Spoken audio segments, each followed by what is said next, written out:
A burnt-out office worker with a woman's name finds a black book that only asks one thing. Why haven't you given up yet? Every answer Mia writes rewrites his life, drags up secrets, and forces him toward a choice. Build a meaning that's actually his, or let the book finish what his despair started. Stay to the end, because the last question he faces is the same one you've been avoiding. Mia Watson woke with that same hollow pressure behind his ribs as the one that felt like waking before his body remembered why it was tired. His room was quiet, too quiet. The AC hummed like a machine breathing for him. He blinked at the ceiling, already sensing the question he tried to outrun every morning. Why am I doing any of this? He sat up slowly, as if the air weighed more today. On the bedside table, his phone buzzed with notifications, work reminders, unread messages, pointless promotions. Mia ignored all of them. He had a job people described as safe, a manager who called him dependable, parents who thought he was fine, friends who joked he was mysteriously calm. Yet calm was the last thing he ever felt. He made coffee without tasting the process. He stared at the dark liquid as if it might give him instructions. The steam vanished before it rose 2 inches, like even the heat didn't want to stay in the room. Tie, shirt, shoes, keys, wallet, mask of normalcy secured. On the train, he stood among commuters holding the same expression he wore, politely exhausted. Ads scrolled overhead, each one promising meaning in exchange for a subscription fee. One post to read: Find your purpose, 7 steps to your best self. Mia almost laughed, but it caught in his throat. By the time he reached his office, he was already counting hours backward. His desk was exactly as he left it, neat, functional, soulless. He opened his inbox, numbers, charts, deadlines pretending to be urgent at lunch. He stayed inside. He watched a travel vlog of a couple who quit everything to feel alive again. Mountains, beaches, sunlight on skin. Their smiles looked rehearsed. He closed the video. At 3:17 p.m. while writing an email so dull it hurt to read it, something inside him faltered. His fingers hovered above the keys, his breath shortened, and then the thought came, not loud, not dramatic, but precise. If today were your last day, is this really the final sentence you want to type? He stood up abruptly. I need air, he told Erin. You okay? Erin asked. I don't know, Mia said honestly. He walked without direction, past cafes, past bus stops, past a cluster of school kids arguing over ice cream. His tie loosened, his breathing eased slightly. Then a sign caught his eye. Used books, philosophy, spirituality, ODDIT. Is the place looked abandoned. Dusty window, faded paint, a door that seemed older than everything around it. He pushed it. The bell chimed in a way that felt too delicate for the city outside. The shop smelled like old paper and something unnameable, something like time. Hello, he called. No answer. He walked between leaning bookshelves. Titles whispered from cracked spines. Then he saw it, a single book on a table by itself. Plain black cover. No title, no author, no markings, except a strip of aged tape across the front with one handwritten word. WHYA. Chill crawled across his skin. He reached toward the book, and the moment his fingers brushed the cover, a sharp metallic shiver ran up his arm. Careful with that one, a voice said behind him. Mia turned fast. An old man stood at the end of the aisle, thin, sharp-featured eyes strangely alert. I didn't hear you come in, Mia said. You weren't supposed to, the man replied softly, but you were supposed to find that. Mia frowned. What do you mean? The old man approached, hands behind his back. Most people look for escape. You're looking for meaning. Those are not the same. Mia felt something inside him shift. How do you know that? The man tapped the book. Because this thing only calls to people who are standing at the edge of their life without admitting it. Mia's chest tightened. I'm not time fine. The man smiled knowingly. The people who say that are always the ones who need it most. Mia looked down at the black book. It looked like nothing, and yet it felt like a door. He swallowed. What is it? A mirror, the man said. Not for your face. For the part of you you keep buried. Mia hesitated. What happens if I open it? The old man leaned in, voice dropping to a whisper. You stop lying to yourself. Mia's breath caught. He looked at the book. Again. Then the bell above the door chimed. Someone else had entered the shop. Mia turned, froze. Because he recognized the person. Someone he never expected to see. There's someone who knew exactly what he had been hiding. If mysterious bookshops, secret books, and a man pushed to the edge of his own meaning interest you, hit like, subscribe, and continue the journey with Mia Watson as he opens the one book that might save him, or break him. The person in the doorway blinked in the dim light. Mia, she said. His mouth went dry. Hannah looked almost the same as 3 years ago. Same sharp eyes, same careful posture, like she was always ready to leave if things went wrong. Her hair was shorter now. Her expression was harder to read. You're here, he said, brilliant as ever. Clearly, she replied. The old man watched them with mild curiosity. You two know each other, he said. It wasn't a question. We used to, Hannah said. She stepped closer, gaze dropping to the book in Mia's hands. He touched it already. Mia frowned. What do you mean already? Hannah ignored him, turning to the old man. You said you'd be careful who you showed it to. I was. the man said. It showed itself to him. Mia looked from one to the other. What is this? You've seen it before. Hannah's jaw tightened. Yes, the old man sighed. He would have found it, with or without me. People standing at the edge always do. I'm not at any edge, Mia snapped. Hannah gave him a look he remembered too well. The one from nights. He stared at the ceiling, pretending to be just tired. You forgot who you're talking to, she said quietly. You think I didn't see it back then? Silence settled between them. The old man broke it. You came back sooner than I expected, he told Hannah. She shrugged. I got tired of pretending it was just a weird phase. Thought maybe I should see who's next. Next, Mia repeated. The book doesn't stay with one person forever, Hannah said. When you're done with it or it's done with you, it moves. I had it for a while. What did it do? He asked. Depends who you ask, she said. My therapist would say it forced me to tell the truth. My mother would say it ruined my plans. I'd say it made it impossible to keep lying to myself about the life I was building. Mia's fingers tightened on the cover. The old man moved behind the counter, slow but steady. He's already touched it, he said. There's no point in pretending he has a choice about that part. I always hated that line, Hannah muttered. The old man smiled faintly. You're still here, aren't you? She didn't answer.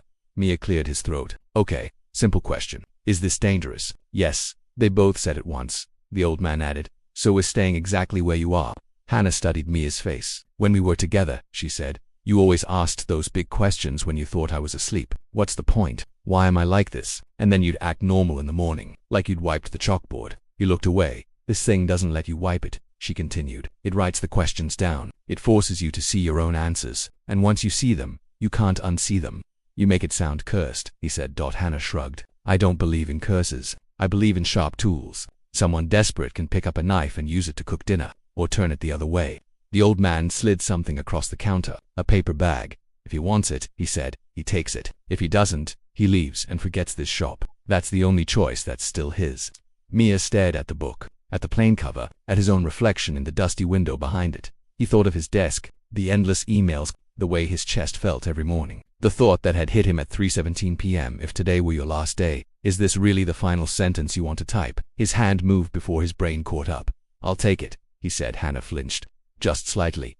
Of course you will, she murmured. The old man named a price so low it felt absurd. Mia paid in cash. When their fingers touched, the same metallic jolt jumped through him. Don't open it in a crowd, the old man said. Don't treat it like a toy. And when the first question appears, answer it honestly, or it will keep asking louder. Questions about what? Mia asked. The old man's eyes softened with something like pity. About the parts of your life you keep pretending don't hurt. Mia turned to Hannah. What did it ask you first? She hesitated, then said, what was the first moment you realized you didn't want to be alive the way you were living? And why did you ignore it? Mia swallowed. Did you answer? He asked eventually. She said, it didn't stop until I did. He walked to the door with the bag in his hand. His whole body felt too light and too heavy at the same time. Mia, Hannah called. He turned. If you start, she said, don't do it alone this time. He almost asked what this time meant, but the bell chimed. The door shut behind him. The city noise crashed back in. He didn't open the book on the street. He waited until he was on the train, standing, swaying with the carriage, surrounded by people staring at screens. Then he slipped it from the bag and opened to the first page. Blank. Second page. Blank. Third page. One sentence. When did you first decide to survive? Instead of Levant, what did you trade for that decision? His heart lurched. The train entered a tunnel. Lights flickered. His phone buzzed in his pocket. Unknown number flashing on the screen. He ignored it until it buzzed again and again. When he finally checked, the caller ID was blocked. And the message waiting for him said only, don't answer that question on the train. Asterisk if you're hooked on this mysterious meaning of life story, cursed book, old love, and dangerous questions like the video. Subscribe and keep watching to see what happens when Mia finally answers the book's first question. Asterisk. Mia stared at the text. His skin prickled. He glanced up, half expecting to see someone watching him. The carriage was full of usual strangers. No one looked his way. He slipped the book back into the bag and got off 2 stops early. The city felt louder, as if someone had turned the volume up. He walked home fast, like rain was coming, though the sky was clear. Inside his apartment, he locked the door without thinking. The quiet hit him like a wave. Fridge hum. Street noise filtered through glass. His own heartbeat in his ears. He put the book on the table. Then he checked the message again. No sender, no previous thread. Don't answer that question on the train, he typed. Who is this? No reply. He waited. Still, nothing. He turned his phone face down. The book waited. He sat. His chair creaked faintly. His palms were damp. It felt ridiculous to be afraid of an object that weighed less than a laptop. He opened it again. The question waited in small, neat handwriting. When did you first decide to survive instead of leave, and what did you trade for that decision? He read it 3 times. Memories shuffled, like files being pulled from a cabinet. Not big events, not dramatic scenes, small things. The day he changed his major from philosophy to business because love won't pay the bills. The first time he worked late instead of going to his grandfather's birthday. The silent car ride home after telling Hannah he was too busy to go to therapy.